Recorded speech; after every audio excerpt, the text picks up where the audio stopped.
clasificar sus problemas me permite identificar opciones, ideas de proyectos, ideas para resolver esa problemática que ustedes están viendo por ahí, ¿no? Por eso al final de su trabajo se les piden al menos 4 ideas para atender el problema que ustedes detectaron en ese lugar, ¿no? Entonces, lo importante del trabajo que están haciendo no es numerar las cosas que están en la, es desarrollarlas, es definir el problema y generar esas ideas. Con esas ideas podemos ya hacer otros tipos de análisis, ¿no? Podemos hacer un análisis exacto. Antes de iniciar el proyecto, ¿cómo está la situación? ¿Sí? Un análisis exacto de sostenibilidad, ¿no? ¿Es sostenible? ¿Es competitivo? Un análisis exacto de competitividad. ¿Es competitivo frente al mercado? ¿Podemos desarrollar la tecnología? Etcétera, etcétera, ¿no? Con todos esos análisis voy a empezar a priorizar acuerdos y compromisos. Ya sé que es viable, ya sé que es rentable, ya sé que es sostenible, ya que es equitativo, pues eso me permite ya gestionar un siguiente nivel, ¿no? ¿Sí? Y empezar a hacer compromisos. Con esto, ya esas definiciones de objetivos, se empieza a diseñar el proyecto. Ahí me voy a la propuesta de proyecto, que es el punto que sigue, ¿no? Aunque vamos a volver a retomar esta parte de identificación de opciones, ¿no? O sea, que ya lo empezamos a ver en una clase anterior, de dónde se generan las ideas, cómo salen ese tipo de ideas, ¿no? No sé, una pregunta o duda hasta aquí, jóvenes. Entonces, para la identificación inicial del proyecto, en las primeras etapas o las primeras aproximaciones, lo que tenemos que hacer es ver la región geográfica objetiva. ¿Cuál es la zona en donde yo voy a desarrollar mi proyecto? ¿Sí? Vamos a ver esos actores, ¿sí? Los grupos sociales objetivos, o sea, a qué campesinos, a qué industria, a qué empresas voy a trabajar, ¿no? ¿Qué instituciones se pueden involucrar? Está la Zagarpa que me puede financiar, está la financiera rural, está una institución de educación que me pueda dar asesoría técnica.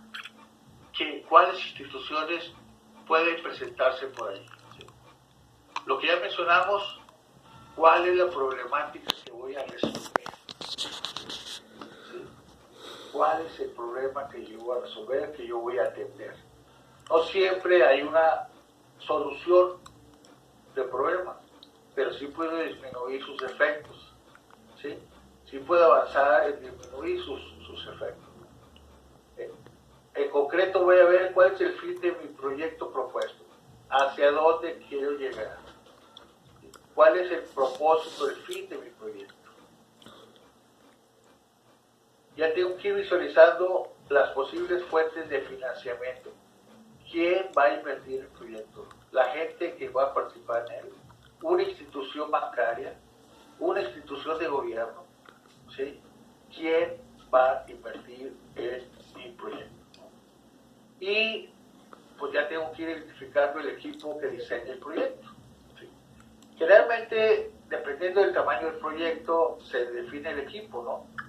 Hay proyectos que pues, traen un experto en mercado, hay proyectos que traen un experto en matemáticas financieras para que hagan los cálculos económicos financieros, pero hay proyectos que una sola persona, por el tipo del proyecto, pues puede hacer algunas cosas, ¿no?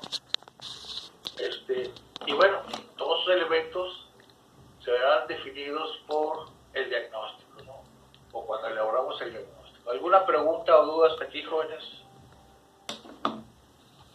Si no hay, pues avanzamos, ¿no? ¿Cuál es la relación entre el diagnóstico y el proyecto? Un diagnóstico corresponde con las primeras etapas del ciclo del proyecto. O sea, antes de iniciar el proyecto, antes de iniciar cualquier cosa, lo primero que se hace es un diagnóstico. ¿Para qué? Todas las etapas de ese diagnóstico nos sirven para identificar y definir el problema.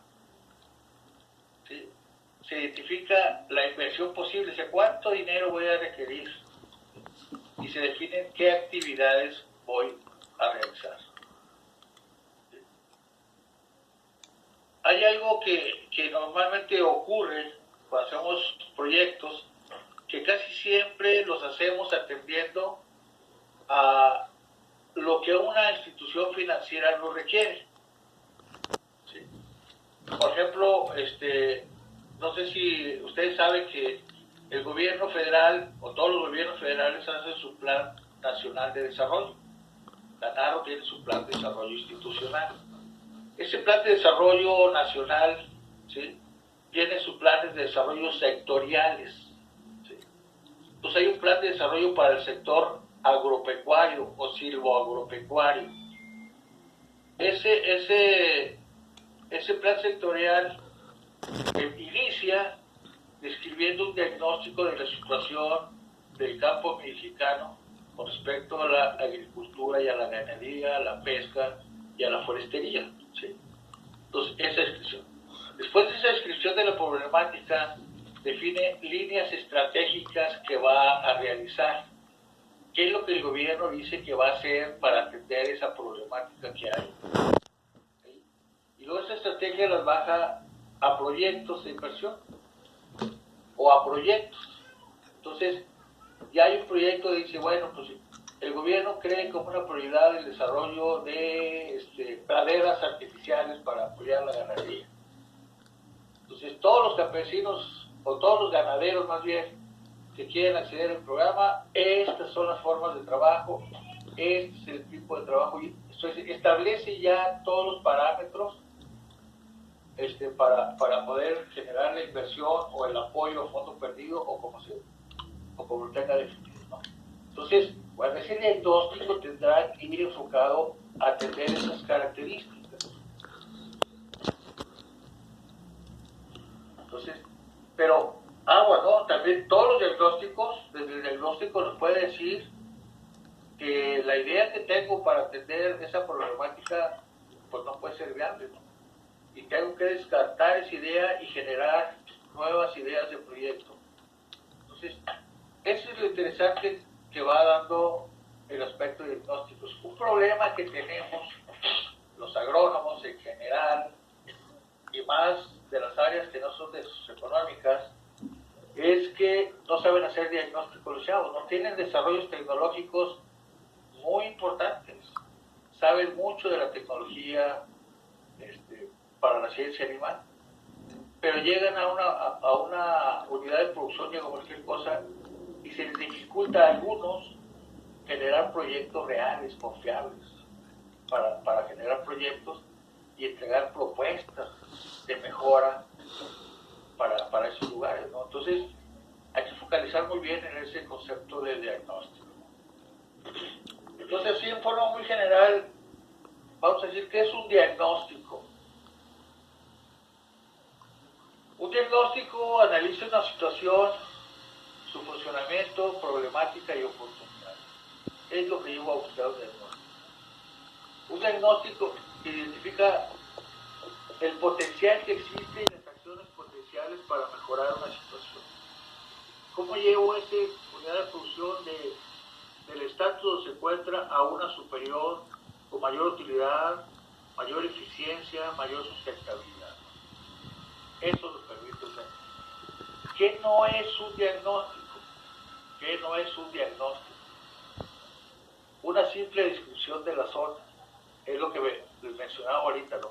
Yo no voy a describir, o sea, el problema es ir a ver los que otros no ven para un diagnóstico no es una lista de actividades productivas. Tantas hectáreas, tantos rendimiento de tantas cabezas, 3 pardas, 2 güeras, y eso no me sirve para nada.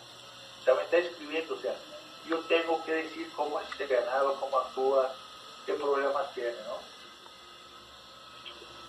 Y podemos decir cómo el diagnóstico debe ser interdisciplinario, entre gentes de diferentes disciplinas, para combinar los conocimientos y hacerlo algo bueno, ¿no? Debe ser sistémico. Esa palabra sistémica es muy importante. tengo que verlo el todo, no por partes sueltas, ¿no? O sea, cuando lo veo sistémico y yo modifico una unidad, tengo que visualizar cómo interactúa con lo demás y cómo lo puedo perjudicar o beneficiar, ¿no?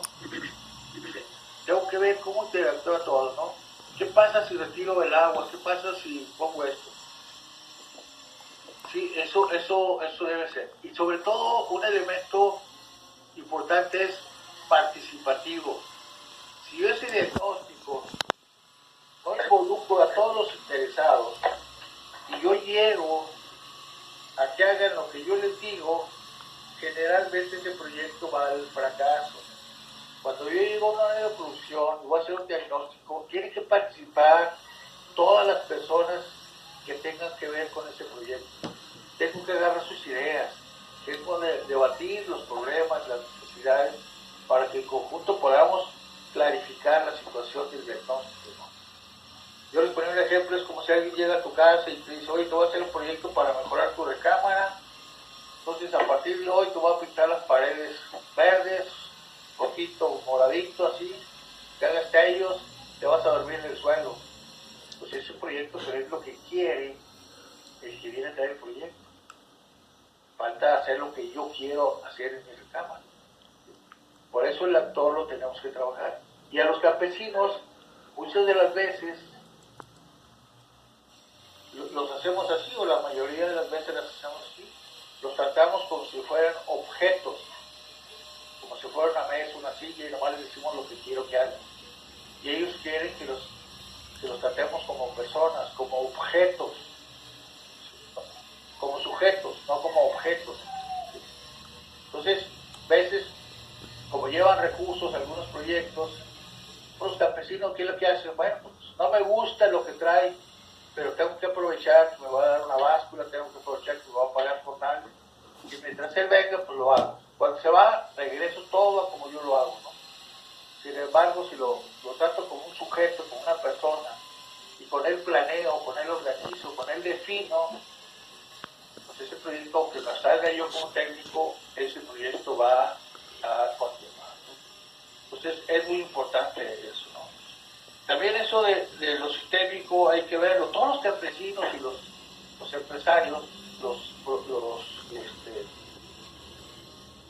los ganaderos, tienen un enfoque empresarial. Ellos tienen una visión empresarial. Por muy humilde que sea el ganadero o el campesino, tienen una visión empresarial, ¿sí? Si ustedes comparan cuáles son las actuaciones de un empresario y de un productor agrícola o pecuario, tienen muchos, a diferentes escalas sí, pero tienen mucho corren riesgos, toman decisiones, etcétera, etcétera, ¿no? Por eso para ellos el pensamiento sistémico es muy importante, porque ellos sí piensan qué va a pasar con su sistema. Un ejemplo que recuerdo de un ejido aquí cerca, aquí en Saltillo, es el ejido Cahuay de Ferniza. Este ejido, de pronto hicimos, yo estuve participando en ese proyecto, manejo de aguas broncas, ¿no? Las lluvias que llegaban ahí, llegaban a sus cuencas y las encaminamos hacia sus áreas de cultivo, ¿no? Era un área, unos valles cortos, entonces permitía mucho trabajar los escurrimientos. Y eso nos permitía poder hacer encaminamientos de aguas en sus parcelas. Entonces, cuando hicimos los primeros trabajos en algunos productores, pues de pronto se incrementó la eficiencia del agua, que permitía ya producir maíz de forma importante, ¿no? De donde nomás tenía un abastecimiento del 60% de suficiencia hídrica de su cultivo, pues con esos trabajos llegaron al 100%. Entonces las tierras empezaron a tener otro tipo de características, ¿no? Fueron algunas gentes ahí de la NARO, del área de horticultura, y de pronto por el clima, el tipo de suelo, etcétera, etcétera, de esa zona, uno de los maestros dijo, esta es una zona perfecta para producir durazno. Y le propone al campesino, oye, ¿no quieres producir duraznos? No, sí. Si el año que entra vengo, yo te voy a regalar los árboles y te voy a sembrar tu parcela de durazno. No, muy bien. Con esto vas a ganar mucha lana y vas a ganar muchas cosas. Perfecto.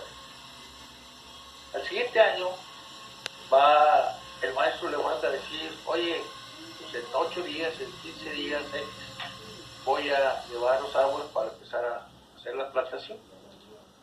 El campesino inmediatamente sembró todas sus tierras, ¿sí? Porque podía sembrarlas por el agua, ¿no?